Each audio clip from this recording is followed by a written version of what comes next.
ప్రభు పేరు నేను మనవి చేస్తున్నాను.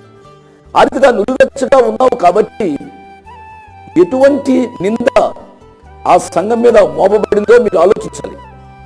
నా నోట నిన్ను ఉమ్మివేయ ఉద్దేశించుచున్నాను. ఎంత విచారకరమైన సంగతి అండి. దేవుని నోట నుంచి ఉమ్మివేయబడే దుస్థితి వాక్యం వింటున్న ఎవరిలో కూడా రాకూడదు అని నేను ప్రాధేయపడుతూ చెబుతున్నాను. పిల్లలు, యేసు ప్రభు వారి చేత ప్రేమించబడే రీతిగా జీవించాలి.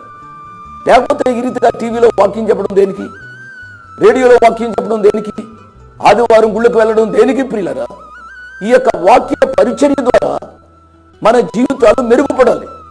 మన జీవితాలు ప్రభు మెచ్చుకునే రీతిగా జీవించాలి అని ప్రభు పేరిట నేను జ్ఞాపకం చేస్తూ ఉన్నాను. ఈ సత్యాలు మీరు అర్థం చేసుకోవాలి. అనగా ఈ యొక్క లౌకిక సంఘం, ఇట్ ఈస్